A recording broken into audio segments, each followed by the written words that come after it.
കുറച്ച് വർഷം മുമ്പാണ്.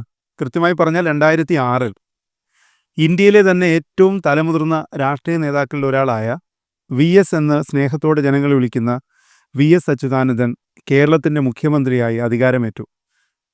മുഖ്യമന്ത്രിയുടെ അഭിമുഖങ്ങൾ ചാനലുകളിലും പത്രങ്ങളിലും തുടർച്ചയായി വന്നു.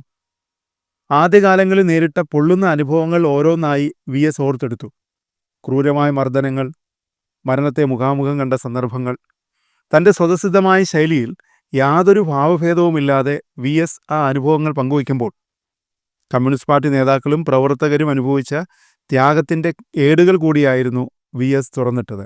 രാഷ്ട്രീയ പ്രവർത്തകനാകാൻ തീരുമാനിക്കുമ്പോൾ, അതിനായി ഇറങ്ങുമ്പോൾ ജീവിച്ചിരിക്കുമോ എന്ന് പോലും അന്നത്തെ സഖാക്കൾക്ക് ഉറപ്പില്ലായിരുന്നു. ഇതൊക്കെ പറഞ്ഞത് CPM എന്ന രാഷ്ട്രീയ പ്രസ്ഥാനം കേരളത്തിൽ വേരുറപ്പിച്ചതും പടർന്നു പന്തലിച്ചതും തണൽമരമായി മാറിയതും വി.എസിനെ പോലുള്ള നിരവധി നേതാക്കളുടെ, സാധാരണക്കാരായ പ്രവർത്തകരുടെ, അനുഭാവികളുടെ ചോരയും വിയർപ്പും വളമാക്കിയാണ്. മറ്റു പാർട്ടികളിൽ നിന്ന് കമ്മ്യൂണിസ്റ്റ് പാർട്ടികളെ, പ്രത്യേകിച്ച് CPM-നെ വേറിട്ടതാക്കുന്നത് ആ പാർട്ടിക്കുണ്ടെന്ന് കരുതുന്ന ഐഡിയോളജിയാണ്. ഇടതുപക്ഷം ഒരു ഫിലോസഫിയാണ്, ഒരു വീക്ഷണമാണ്. ഞാനൊരു കമ്മ്യൂണിസ്റ്റാണ്, അതെൻ്റെ ശീലമാണെന്നാണ് AKG പറഞ്ഞത്. എത്ര അർത്ഥവത്തായ പ്രസ്താവനയാണിത്! പി. കൃഷ്ണപിള്ളയെപ്പോലെ, AKGയെ പോലെ, വി.എസിനെ പോലെ അനവധി സഖാക്കളുടെ ത്യാഗവും സഹനവും വളമാക്കി വളർന്ന CPM-ൽ പുഴുക്കുത്തുകൾ ബാധിച്ചു തുടങ്ങിയിട്ട് കുറച്ചു നാളായി. അഭിനവ ഇടതുപക്ഷമെന്ന് വിളിക്കാവുന്ന ഒരു കൂട്ടം അഭിനവ സഖാക്കളുടെ പിടിയിലാണ് CPM എന്ന വിമർശനം കേട്ടു തുടങ്ങിയിട്ട് കുറച്ചു നാളുകളായി.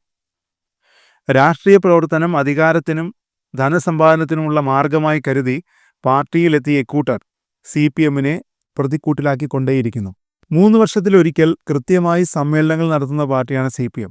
താഴെത്തട്ട് മുതൽ മുകൾ തട്ട് വരെ അടുക്കും ചിട്ടയോടെയും സമ്മേളനങ്ങൾ നടത്താറുണ്ട് CPM. ഇപ്പോൾ CPM സമ്മേളനങ്ങൾ നടക്കുകയാണ്. ഏരിയ സമ്മേളന ഘട്ടം വരെ എത്തി. അതിൻ്റെ തീയും പുകയും വാർത്തകളിൽ നിറയുന്നുണ്ട്. ആലപ്പുഴയിലും തിരുവനന്തപുരത്തും സമ്മേളനത്തിനിടെയുണ്ടായ പൊട്ടിത്തെറികൾ വലിയ ചർച്ചയാകുന്നു. തിരുവനന്തപുരത്ത് മംഗലപുരം ഏരിയ കമ്മിറ്റിയിലാണ് പൊട്ടിത്തെറിയുണ്ടായത്. 2 തവണ ഏരിയ സെക്രട്ടറി ആയിരുന്ന മധു മുല്ലശ്ശേരിയാണ് പാർട്ടിയിൽ കലാപക്കൊടി ഉയർത്തിയിരിക്കുന്നത്. പാർട്ടിയുമായി ഇനി യോജിച്ചു പോകാനാവില്ല എന്നാണ് സഖാവ് മധു പറയുന്നത്. ഇനി കോൺഗ്രസിലോ BJP-യിലോ പ്രവർത്തിക്കാനാണത്രേ തീരുമാനം. മധു മുല്ലശ്ശേരിക്കെതിരെ നിരവധി ആരോപണങ്ങൾ മുമ്പും ഉയർന്നിട്ടുണ്ട്. ഒരു കമ്മ്യൂണിസ്റ്റ് ജീവിതമല്ല സഖാവ് നയിക്കുന്നതെന്ന വിമർശനം പാർട്ടി പ്രവർത്തകർ തന്നെ ഉയർത്തിയിരുന്നു. മണ്ണ് മാഫിയ ഉൾപ്പെടെയുള്ള സംഘങ്ങളുമായുള്ള ഏരിയ സെക്രട്ടറിയുടെ ബന്ധവും വിമർശിക്കപ്പെട്ടിരുന്നു. മണ്ണ് മാഫിയ മാത്രമല്ല, എല്ലാത്തരം മാഫിയകളുമായും സഖാവിന് ചങ്ങാത്തമുണ്ടെന്നായിരുന്നു ആരോപണം. എന്നിട്ടും മധു മുല്ലശ്ശേരി 2 തവണ മംഗലപുരം ഏരിയ കമ്മിറ്റി സെക്രട്ടറിയായി. ഇതാണ് അമ്പരപ്പിക്കുന്നത് എന്നാണ് പാർട്ടിയെ സ്നേഹിക്കുന്നവർ പറയുന്നത്.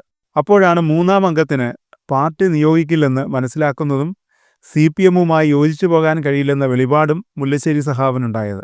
സഖാവിനെതിരെ വലിയൊരു കുറ്റപത്രം തന്നെ പാർട്ടി തയ്യാറാക്കിയിട്ടുണ്ട്. ശനിയാഴ്ച ആരംഭിച്ച സമ്മേളനത്തിൽ ഏരിയ സെക്രട്ടറിക്കെതിരെ പ്രതിനിധികൾ അതിരൂക്ഷമായ ആരോപണങ്ങളാണ് ഉയർത്തിയത്.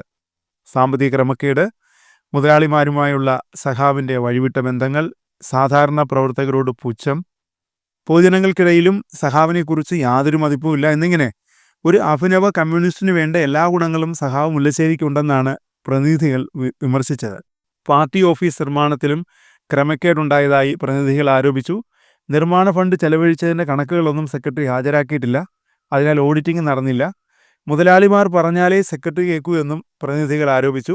സാധാരണക്കാരായ പ്രവർത്തകർക്ക് സമീപിക്കാൻ കഴിയാത്ത വിധം നാട്ടുരാജാവായി സഖാവ് മുല്ലശ്ശേരി മാറിയെന്നും പ്രതിനിധികൾ വിമർശനം ഉയർത്തിയതോടെയാണ് സഖാവിന് പുറത്തേക്കുള്ള വഴി ഒരുങ്ങിയത്. അതിനിടെ ആലപ്പുഴയിൽ മറ്റൊരു സഖാവ് CPM വിട്ട് BJP-യിൽ ചേക്കേറി. 2 വർഷമായി CPM-വുമായി അകന്നും അടുത്തും കഴിഞ്ഞ വിപിൻ സി ബാബുവാണ് പാർട്ടി വിട്ട് BJP-യിൽ ചേർന്നത്. ഇദ്ദേഹത്തിനെതിരെ പാർട്ടി അംഗം കൂടിയായ ഭാര്യ ഗാർഹിക പീഡന പരാതിയും പാർട്ടിക്ക് നൽകിയിരുന്നു. സഖാവിൻ്റെ പുറത്തുപോകലിന് പിന്നാലെ CPM-കാർ കേക്ക് മുറിച്ച് ആഘോഷിച്ചതും വലിയ വാർത്തയായി. CPM-നെ പുഴുക്കുത്ത് വ്യാപകമായി ബാധിച്ചിരിക്കുന്നു.